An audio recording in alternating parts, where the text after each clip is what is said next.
आज हम बात करने वाले हैं एक ऐसी महिला चित्रकार की जिनका 28 साल में निधन हो गया था। क्या आप जानते हैं उनके बारे में? Hi everyone, I am back with my new video. कैसे हो आप सब लोग? आई होप आप सब बढ़िया होंगे। मैं एकदम बढ़िया हूँ। तो मैं फिर आ चुकी हूँ एक नई वीडियो के साथ। एंड आज की वीडियो में हम लोग करने वाले हैं अमृता शेरगिल की पेंटिंग। जैसे कि आप लोगों ने टाइटल और थंबनेल से देख लिया होगा कि आज हम लोग अमृता शेरगिल की पेंटिंग को रिक्रिएट करने वाले हैं विद लुक के साथ। So let's start the video.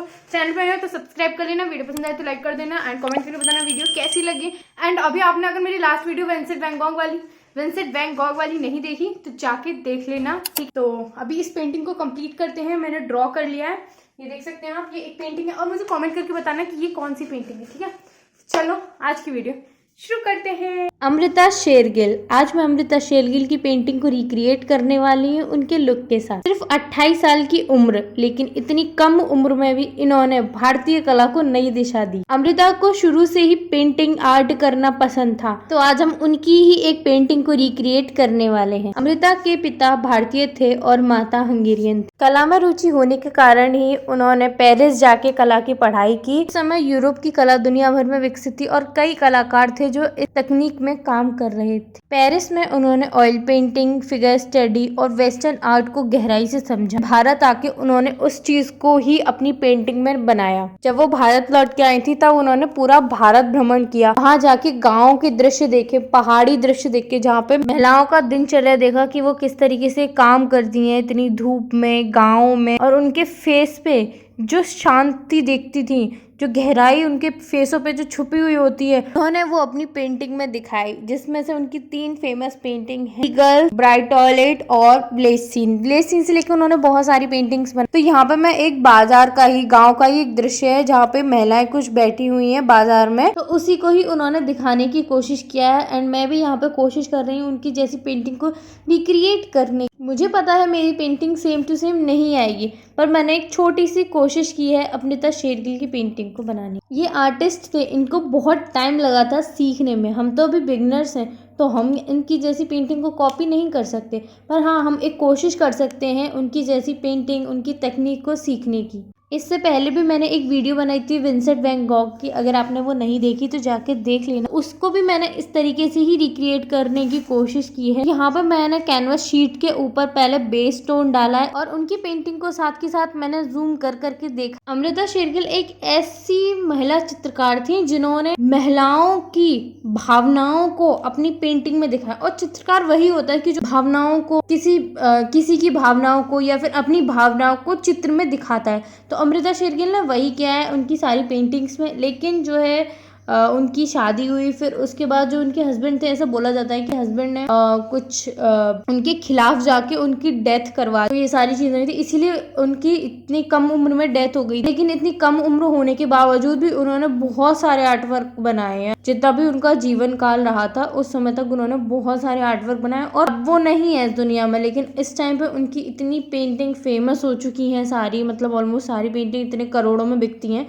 तो आज के टाइम पे अगर वो होती, देखती, तो कितना अच्छा लगता। तो यहाँ पे मैं उनकी इमेज को अच्छी तरीके से ऑब्जर्व कर करके ही पेंटिंग कर रही हूँ, ताकि थोड़ा बहुत तो सिमिलर वर्क आना चाहिए। और मेरे अकॉर्डिंग 80% तो सिमिलर हो चुका है। 100% तो नहीं हो पाएगा, क्योंकि वही वो उनकी ओरिजिनल पेंटिंग्स है। ओरिजिनल पेंटिंग्स को कॉपी करना तो सेम तो नहीं आया, क्योंकि सब आर्टिस्ट की अलग अलग टेक्निक होती है, अलग अलग स्टाइल होती है, अलग अलग ब्रश पकड़ने का तरीका होता है, कलरिंग करने का तरीका होता है, तो सारी चीज़ें अलग होती हैं।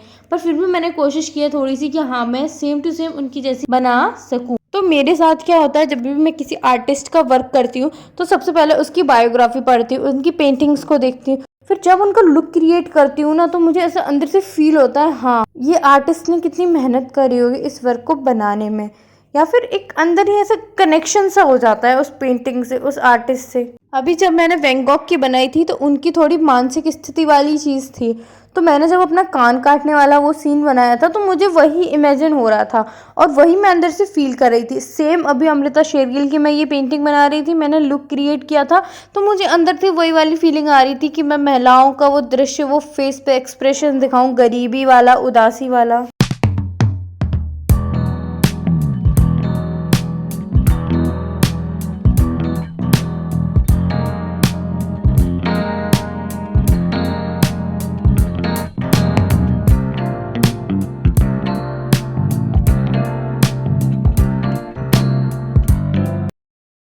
1941 में अमृता शेरगिल का निधन हो गया था। आज जब मैं उनकी ये पेंटिंग बना रही थी तब मुझे एहसास हुआ कि अमृता शेरगिल सिर्फ एक कलाकार नहीं थी, एक ऐसी विचारक, एक ऐसी कलाकार जिन्होंने भारतीय कला को नई पहचान दी। और आज के हम यंग आर्टिस्ट उनकी इन पेंटिंग से, इस स्टाइल से इंस्पायर्ड होते हैं।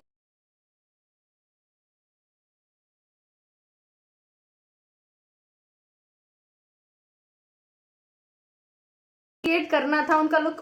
और अमृता शेरगिल जो मेरी फेवरेट आर्टिस्ट हैं, तो ऐसा हो नहीं सकता कि मैं उनकी पेंटिंग बनाऊंगा उनका लुक क्रिएट ना करूं। तो सुबह से, भाई अब कितने बज रहे हैं, सुबह से 10:30 बजे से मैं लगी हुई हूँ इस लुक को क्रिएट करके, ठीक है। और अभी 4:30 हो रहे हैं शाम के, मैं सोई नहीं हूँ, लगातार नॉन स्टॉप इस वर्क पर लगी हुई हूँ, क्योंकि मैं चाहती थी, मुझे पता है ये सेम वैसा तो नहीं आया उनके जैसा, बट मैं चाहती थी कि उनसे थोड़ा सा मिलता जुलता तो आए, एंड मुझे लगता है कि उनसे मिलता जुलता आ गया है। अब आप मुझे कमेंट करके बताना कि मेरा वर्क कैसा लगा, एंड नेक्स्ट आर्टिस्ट हम किसको रिक्रिएट करें। भाई मेल होगा तो मैं कैसे रिक्रिएट करूंगी, बट ठीक है, देख लेंगे जैसा भी होगा। मुझे मेकअप तो नहीं आता, बट थोड़ी बहुत चीजें हम उनके, जैसे अगर डाली की बात करें तो उनकी मूछें बहुत बड़ी बड़ी है, कम से कम यहाँ तक, तो एटलीस्ट हम उनकी सिर्फ मूछें लगा सकते हैं, उसी से पता चल जाएगा कि हाँ ये वो आर्टिस्ट है। तो थोड़ा बहुत ऐसे कर सकते हैं। बाकी मेरे को मेकअप इतना नहीं आता कि मैं सेम टू सेम उनका हूबहू जैसे बन जाऊं, मतलब हूबहू जैसी लगने लगूं, ठीक है। तो हाँ, है ना। तो मुझे कमेंट करके बताना है नेक्स्ट आर्टिस्ट हम किसको ट्राई करें। राजा रवि वर्मा तो बहुत मुश्किल हो जाए, क्योंकि उनका वर्क ही इतना रियलिस्टिक है और इतना वो है, तो उनका तो मुश्किल हो पाएगा। बट आप मुझे कमेंट करके बताना, और जितने भी आर्टिस्ट हैं, western artist, Indian artist, Chinese artist, जितने भी हो, मुझे कमेंट करके बताना। और ये पेंटिंग मेरी कैसी लगी मुझे कमेंट करके बता देना, है ना। और अगर रील देखनी है आपको तो इंस्टाग्राम पे मुझे फॉलो कर सकते हैं, वहां पे मैं रील फोटोज वगैरह डालती रहती हूँ। उसके साथ साथ अगर आपने अभी तक सब्सक्राइब नहीं किया तो यार प्लीज सब्सक्राइब कर लेना, मैंने फैन ऑफ कर रखा है।